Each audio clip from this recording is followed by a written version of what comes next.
A lot of the news reports talk about the mystery of these fossil whales in the desert. How do all these whales get buried inland, all facing the same direction? If you're going to preserve a whale, it has to be covered with a lot of sediment. And you see, the people who do the research on this, the geologists, they can't say Noah's flood. Right. They can't say that, or they're cancelled. Tas, in 2010, construction workers widening a highway in the middle of Chile's Atacama Desert accidentally came across a whale graveyard where the fossilized remains of over 70 whales were. Now, you're a geologist. Can you tell us, how does this happen? How do whales end up in a desert? Well, this was an amazing discovery that was made, and it was in the news for a long time because whales in the desert, there were, as you said, there were over 70, there were 80 of them altogether. Wow. And this particular area was a long way away from the ocean, and it was also quite high up above sea level. And it was north of Santiago, the capital of Chile, and they were building a highway, as you said, through this area, and the highway had to be stopped. And so how did the whales get there, which is really amazing. And, of course, that's what people want to know. And those people who discovered the whales, the geologists, and who wrote up the reports and who spoke to the newspapers, they have got a way of explaining things. And so their idea is everything that happened in the past happened the same way that we see it happening today. So they tried to find ways of things that happen today to explain the whales. And so one guy said, well, they must, because there's 80 altogether, that's really amazing. How did they get there? Yeah, and so they're so well preserved. That's amazing as well. And so the guy said, well, it looks, we think they probably were buried in a lagoon. They were all in a lagoon, and they died in this lagoon, and they all got fossilized. How did they get preserved? Because if you're going to preserve a whale, it has to be covered with a lot of sediment because they just rot away, and if they get beached on the beach and other animals eat them and all that sort of thing. So that lagoon really didn't cut it at all. And so another guy sort of said, well, maybe they beached on the beach, 80 whales beaching on the beach. Well, how did that get covered with sediment? And so as these guys try to think up ways to explain them by what we see happening today, it gives the impression that really it's a bit of a stretch. It looks like it's something different from what happened today. Mm. Another way that somebody said, well, they didn't all get beached at the same time. See, that's the other thing that they try to do. It didn't all happen at the same time. It happened over a long period of time that there were one whale after the other, died and got buried. Well, that's a bit of a stretch too. So how does that happen? And you've got to bury them again, and you've got to bury them in the same layer of rock, because they're all buried in the same area of rock. And another guy said, well, I think maybe there was an earthquake and it cut off part of the ocean, and these whales got stuck in this big lagoon, and they got, well, how did they get buried again? So you can see that they're really struggling, and that's why a lot of the news reports talk about the mystery or the puzzle of these whales because they haven't been able to explain it. So what you're saying is there's some people have said, okay, these whales beach themselves. Yeah. But you were telling me that it's quite away from the shoreline. It is now, and that's the other puzzle. How did they come to be so far away from the ocean now? Right. And also, how did they come to be covered in sediment? So you can see why it is a puzzle, and yet the people reporting it seem to act as if, oh, yeah, everything's just normal. That it happens all the time, but it doesn't happen all the time. And it's very interesting that there's quite a few news reports about this find because it's such an interesting find. Fossil whales in the desert, that's interesting. How do they get there, as you said? But and it's interesting to read the comments under these news reports, and you find people saying things like, well, obvious, of course, it was buried in Noah's flood. And they were swimming around before the flood, and during the flood they got in that area and they got beached as the water was going down at the end of the flood. And quite a few people said that. Have you seen reports like that? I saw a few, yeah, exactly the same, where I was actually looked up a little YouTube video on this, and someone says, okay, how do all these whales get buried inland, all facing the same direction? And he says, this is a mystery. And then they go on to talk about some conclusion that they've got an idea that there was this algal bloom and that made the water toxic and the whales died and beached themselves. But yeah, of course, as you're saying, it doesn't answer all the questions. Well, how did they get so far inland? Okay, well, you can say, well, the sea used to be further inland. But then I think what you were saying before, Tas, was that, well, okay, so even if you've got the whales inland, you've got them dead and you've got them all beached, and say somehow you get them all beached so they're facing the same direction. Just imagine you've managed to do that. I think what you were saying earlier is the most difficult part is, how do you make it a fossil then? It's got to get buried. Yes. And it's not just a little bit of sediment that sort of sprinkles on them. Yep. You've got to get meters of sediment that's going to hold these whales down, because as they decay, they fill up with gas. Even if there is a little bit of sediment, up to half a metre on them. On top of the whale. On top of the whales, Right.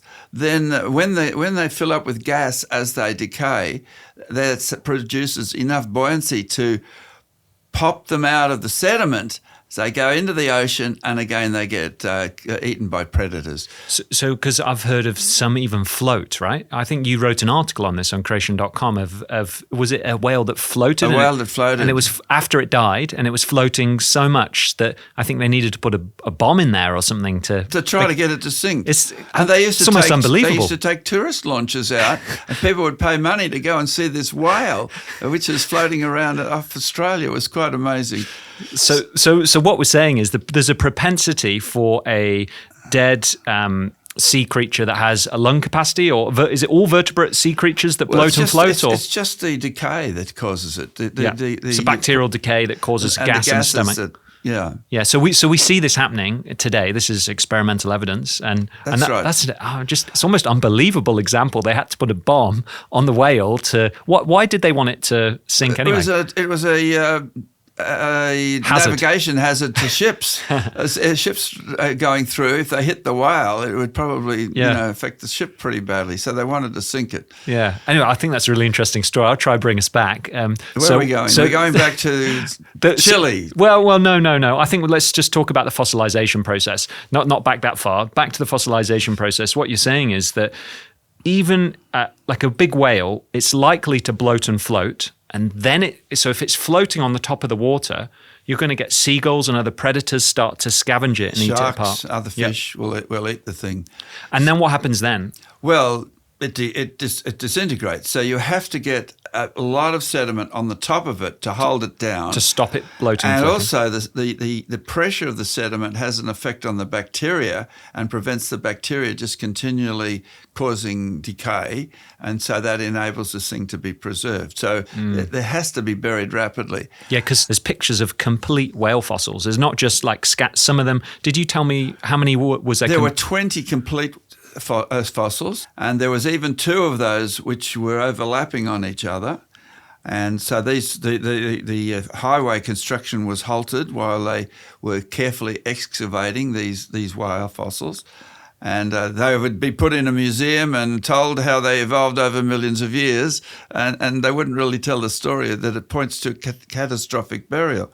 Yeah, so to have a complete whale, because what we're saying is if these predators are ripping apart this whale on the top of the surface, and then even at the bottom, on the sea bottom, you get predators there as well. That's right, when they're sitting on the bottom. And so the idea is if this whale dies, and you can look at whale fall on YouTube actually. If you look at whale fall, and they'll do a video of the whale. There are some scientists that actually study this. Yes. How whales decay on the bottom of the ocean. And that's their whole field. That's their whole field. That's right. And I guess it's to answer questions like this because it is a puzzle. It's a mystery. How can that happen? So the point you're making is you need to bury it. If you're going to get that type of preservation, a complete whale, you've got to bury it very quickly. That's right. Is that correct? And you see, the people who do the research on this, the geologists, they can't say Noah's flood.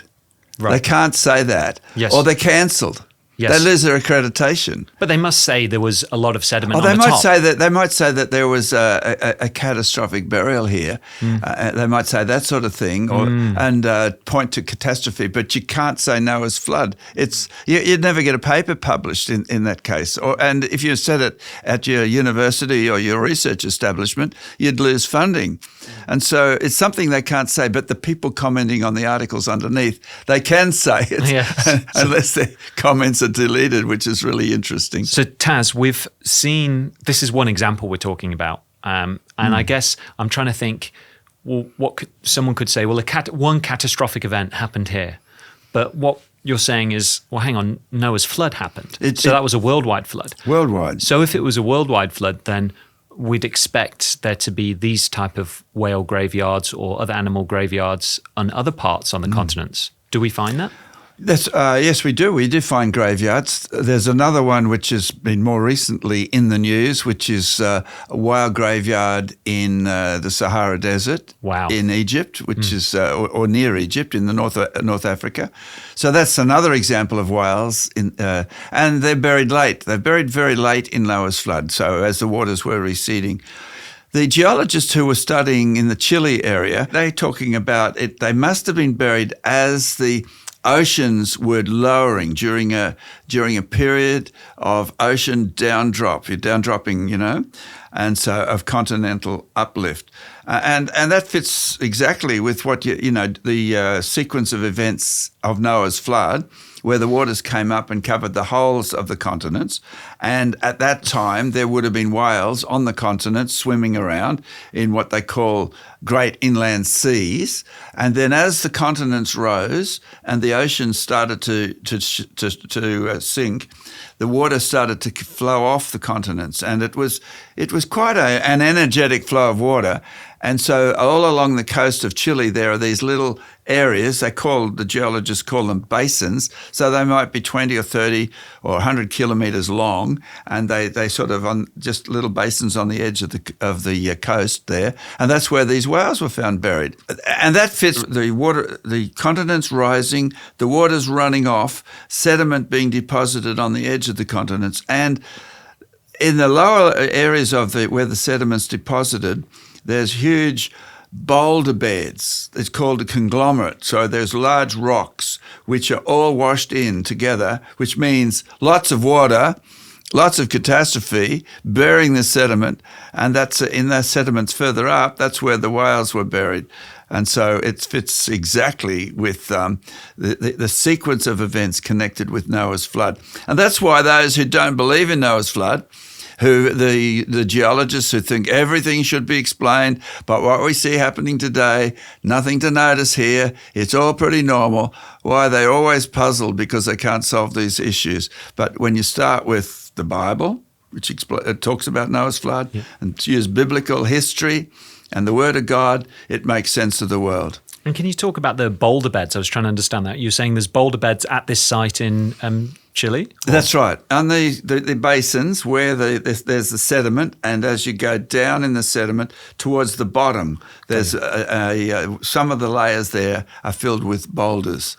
Okay. And the geologists will map this. They'll explore it. They'll put it on their charts, but the penny just never drops that it's connected with Noah's flood. What you're saying is the problem is, how do you get those boulders in that layer? So it's a layer below the ground, below the whale fossils? Below the whale fossils, that's right. And in that layer you find large boulders. So it's a conglomerate, you've got sandstone around it or something and big boulders in it. That's exactly right. And so your point is, how do you get those huge boulders there? Not by processes that you see happening today. You don't see that sort of thing happening where you get large areas of the land, of the continents, being covered with sediment where there's these huge boulder beds being washed in.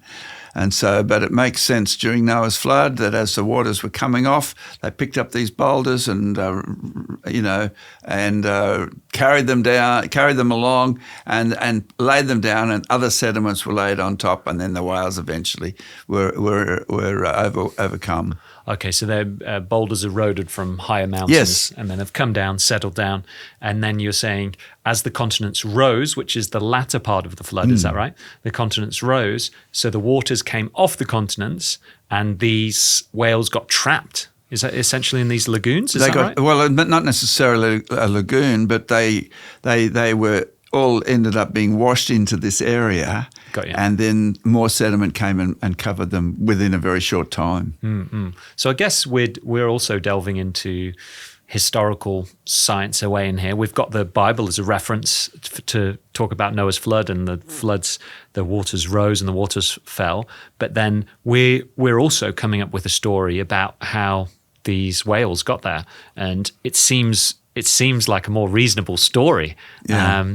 But it often isn't told because most people come from a different set of presuppositions. Yes, that's right. Because when you start with the Bible, it gives you an outline, a broad outline of the things which happened. It doesn't explain everything.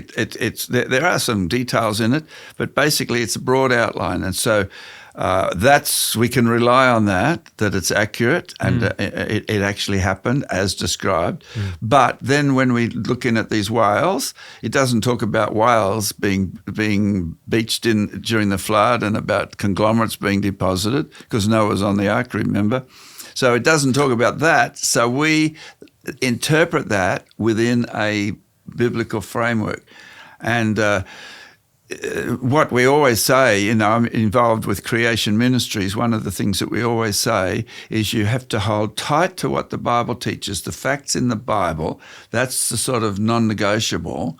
But then the various hypotheses and theories and scenarios and stories that creationists create to explain it, those are the things which can change. And that's why you have research publications like the Journal of Creation and others where creationists debate these things, because if you get two creationists talking about something to do with creation, you end up getting three opinions, and which is really interesting. Sounds like real science. It's real science. It's real science. And you'd get that on the scientists that are even coming from a more uniformitarian point of view. That's right. As you just mentioned, there's a number of stories about how these whales got there, but they don't include the story you've just told. They don't include the possibility that it was in Noah's flood and explore that possibility, that idea. Just for a minute, I want to take us back to the impossibility of fossilization without large deposition of sediments. So we're saying that, okay, for whales, now would that also be true for smaller sea creatures, fish and other things that we find in the fossil record? How do they also need rapid burial?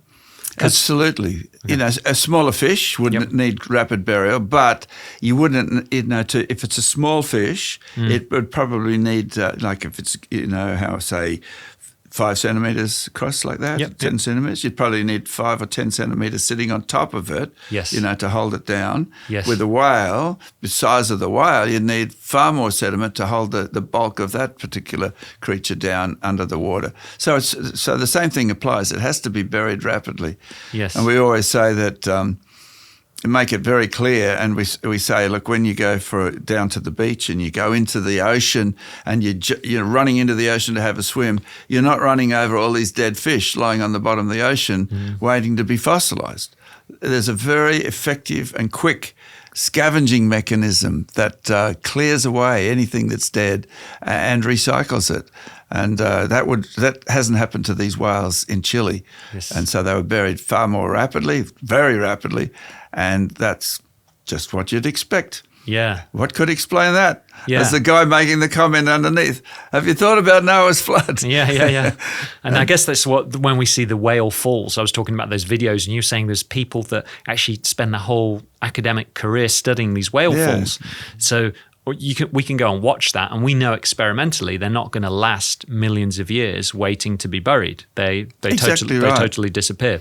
But I guess a small fish probably takes less than 3 months, probably just takes a few days, and it's eaten by the bone-eating worms and the bacteria. Well, you see that down the beach. You don't see them lying a lot. You may occasionally see a fish on the beach, but it doesn't lie there for a long time. The seagulls clear it away, and when it's you gone. when you go snorkeling and you're looking at the bottom of the ocean, it's usually quite a clean place. Very clean. Because there's lots of bacteria. It sounds a bit disgusting in a way. There's lots of things that will eat you. Yeah, that's true. Best to stay alive. So the biblical account is a very good way of explaining those whale fossils. They appear in the desert, and the people who don't believe in the flood, they struggle to find a convincing way of explaining them. And ultimately, they'll probably forget about it and not try to explain it anymore. But the biblical flood is a perfect explanation. And the other thing about that is, once people realize that, it gives them confidence that you can believe what the Bible says. You can actually see what's described there in the real world, reported in the newspapers. You can see it. And once you can see that, it enables the rest of the message of the Bible. You can rely on that, which talks about God's relationship with us and our need for have our sins forgiven and what Jesus has done for us. So that's why the whales in the desert is such an important, has such a big effect, such an important issue. Something that I found very interesting and quite convincing is that when you look at the marine fossils on the continents, and actually used a fossil navigator map. I think it's a university resource that's on the internet. I'm not sure which university, but you can type in, okay, I just want to see marine fossils. And then you find that marine fossils cover all the continents. And I actually showed this to someone on the street recently. We had a really good interview with Will and Juan, and they were looking at it and saying, wow, there's a lot of marine fossils on the continents. So it's not just this example that we're talking about. As you mentioned, there was one in the Sahara Desert.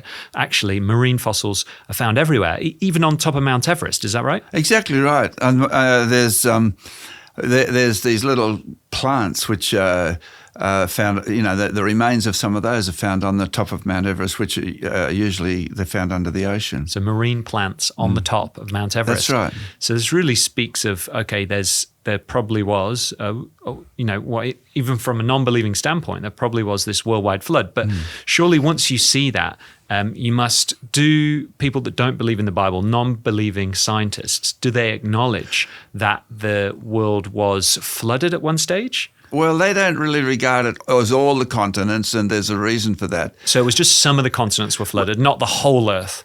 Well, all the continents were flooded at about the same time, and they picture it as occurring over 100 million years. So 100 million years ago, so you go into the outback of our country, and there's fossils there, they will say things like 100 million years ago, this area in the middle of the, hundreds of kilometres from the ocean, they'll say it was covered with the great inland sea. And they find remains of swimming marine creatures, and they're on display in the little museums there. So it's the evidence. Nobody can argue with the evidence. But the thing is, when did it happen? 100 million years ago.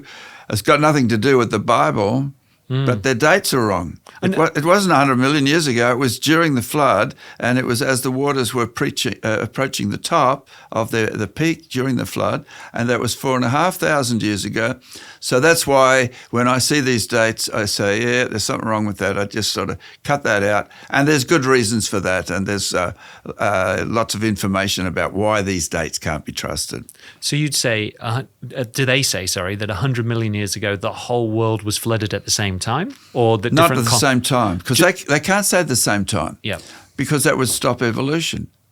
True, yeah. You wouldn't have any life. In their model, you can't have the whole world being flooded, because then you'd have to start with But so they have always got a little bit of the continents that are still above the ocean. That's so interesting, because I think the common perception is when we talk about fossils in the desert, the first thing is surprise. This is mega surprise. But actually, what you're saying is even non-Bible believing scientists recognize that there has been continent-wide flooding although the distant past for them, but they still recognize there's been continent-wide flooding. They recognize that. And of course you have to recognize it, because the evidence speaks of it. Is there, that's right. So it doesn't seem like a hop, skip and a jump to get to, well, actually, there's fossils all across the world. And if the Bible story is true, then it makes sense of the evidence. Exactly right. It does make sense of the evidence. And the key thing, and we'll have to talk about this some other time, is the dating. Yes. The dating is what throws people off the trail. We've got a colleague, Dr. Ron Neller, and he used to be a geomorphologist and a fluvial geomorphologist. Yeah, I know him. He still is a fluvial geomorphologist. Still is a fluvial geomorphologist, yeah. First of all, tell us what a fluvial geomorphologist is. Fluvial means water. Yep. So flowing, fluve. So he's a water geomorphologist. So a geomorphologist, geo is rocks and land, earth, and morphology is the shape. So he looks at the shape of the landscape and how it's been shaped by water. So that's what he does. So he's a fluvial geomorphologist, looks at the landscape, how it's been shaped by water. So essentially, he studies floods. Exactly right. And the effects of floods. Yeah, he calls himself the flood chaser. Yeah, I've heard him say that before. So we've both found his story very interesting because he, as a non-Christian, traveled the world, got to teach in a number of different universities. I think there was some in Scandinavia and China. So he managed to study a lot of different floods around the world, or the effects of what seemed like a lot of floods. And I think it was even before he became a Christian that he realized that, or he came to the understanding that there must have been one worldwide flood. That's right. So he was looking at the sediments off the coast of China. Not sure exactly where, but it's off the coast of China, and they were doing, it might have been seismic surveys and that. And as they were looking down, he sort of, concluded that this was just one big flood. And so he was talking to his colleagues about this, and they said, well, we can't say that. We won't get our paper published, and we'll lose our grant money. So they had to make it into multiple little floods in order to keep their grant money. Yeah, and because the reason they won't say one flood is, as you say, well, all life would die. If there was one big flood, all life would die. Well, it's also getting too big for their assumption that it's things just like today. We don't see those sorts of things today. Yeah.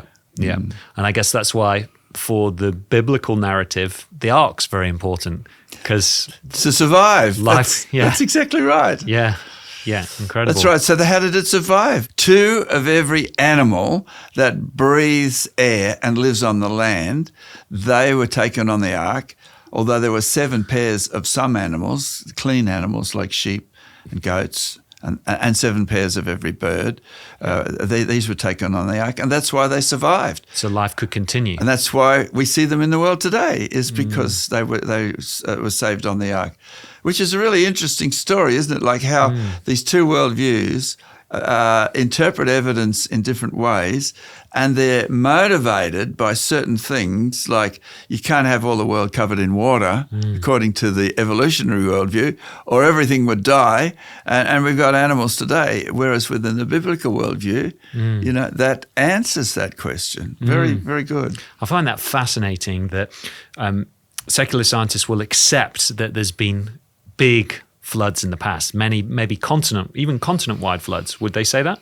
They do. So there's been continent-wide floods, but there hasn't been one worldwide flood. And that was what Ron was getting to in his career, started saying, I think there's one worldwide flood. And he was told, be quiet about that because that's not going to get us very far. That's not going to, we're not going to get ourselves that's published. Very interesting. That's right. And the other thing I found interesting was what we were talking about was the life on the ark, how that made life continue from the world before to the world afterwards. Yeah. And, the Bible talks about the last days are going to be like the days of Noah. And it was God that shut the door of the ark. And after that, no one else could get on. It's kind of inspires some evangelical zeal because the door of salvation is going to be closed one time soon. It's wide open at the moment, Tas, but one day it's going to be closed. And that's the life that is now on the earth will carry on to the next earth. And so through the salvation that's available in Jesus Christ. Yeah. So it's kind of makes me think, whoa, we got to get this message out there pretty soon, because the door's going to be closed and that's going to be the only life that continues on to eternal life. I mean, I guess it's slightly different in a way that we're all going to raise from the dead, and some to eternal life, some to eternal judgment. So we're all going to live forever in that way. So I guess that's where the analogy breaks down. But so this all comes out of the whales in the desert in Chile that stopped the road being built. That's right.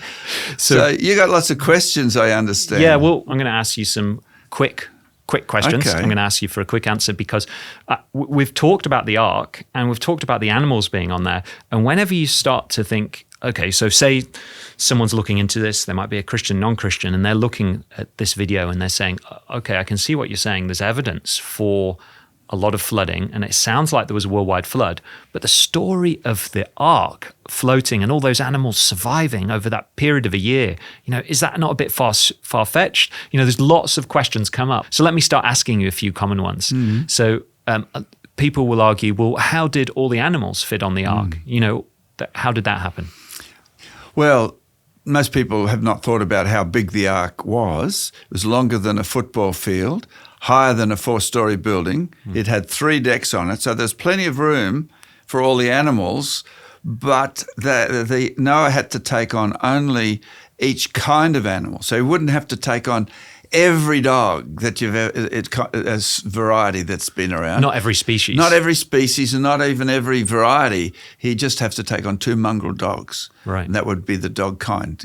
And so when you talk about kinds, maximum 2,000, 10,000 animals all together would have been all that was on the ark. And most of them are little, so you'd easily fit everything on the ark together with the food and the water. No problem at all. That's a great answer. At the end of the flood, where did all the water go? Well, a lot of people have that question, as you say, but people suggest that maybe it got evaporated or maybe it went underground. But most people don't realize that the Earth's surface is broken, and it's broken into these tectonic plates, and these plates can move up and down. So, for example, there was a big movement of a plate near Japan, caused a big tsunami in Japan, 15 meters. So basically what happened at the end of the flood is the ocean basin sank down and the continents lifted up due to this tectonic movement, and the water ran off the continents into the ocean. So it's really easy to understand where the water went once you understand the movements and the tectonics of the Earth's crust. Mm. So is there enough water on the Earth today to flood the Earth? There is enough water today to flood the Earth. It's because if you move the continents, the crustal plates, so that if you push the continents down and you raise the ocean basins up today, make the surface even, there is enough water right now to cover the whole Earth to a depth of about 3 kilometres. Tas, the fossil record is a record, we're told, of simple organisms, simple creatures at the bottom and more complex ones at the top. And we're told that this timeline shows and proves evolution. Is this correct? No, it's not correct. The earliest fossils, which would be in the Cambrian, they've got some creatures which are there, have got amazing evidence of design, like the eye in a trilobite is an incredible design for seeing. And there are other creatures which look exactly the same as things which are alive today. They've not changed. And so there's an evidence of a rapid appearance of a new design, and also the preservation of designs over long periods of time. And so it doesn't really support the issue of evolution. What is a polystrate fossil, and why are they important? A polystrate fossil is a fossil which goes across many strata. Poly is many, straight is for stratum. So it can be a tree trunk. They're very commonly polystrate fossil. So they go across numbers of layers of rock strata. And what it indicates is that all these strata, there could not have been a long time involved in depositing them. Otherwise, the tree would have rotted away at the top. And so it's another evidence, in fact, that the fossils and the strata were buried rapidly and not over millions of years. Thanks, Tas. Thanks a lot for this session. We've covered a lot. We started talking about whale fossils in the desert in Chile, and then we were talking about Noah's Ark and how that relates to salvation. But that was really interesting, especially that actually to get a fossil at all, especially a whale fossil, we really need a lot of sedimentation, and it appears like there's a lot of evidence for a worldwide flood. Indeed there is. So it's been great talking to you, and it really shows that you can indeed trust the Bible, and these issues can open up your thinking to think, well, maybe I should check it out. So that's really cool. Yeah, so I guess would you encourage people to go and look up this themselves if someone was wanting to find out more? Absolutely. Because they're maybe not convinced yet, or maybe they need to hear about something. Well, how would they find out more, Tas? Well, one way would be to visit creation.com, which is the website for Creation Ministries International. That's got a great search box where people can find things. Another way they can do it is by connecting, by subscribing and seeing more videos. That would be a great way of doing it. Cool. But it's going to take investigation, and that's really cool. Thanks, Tas.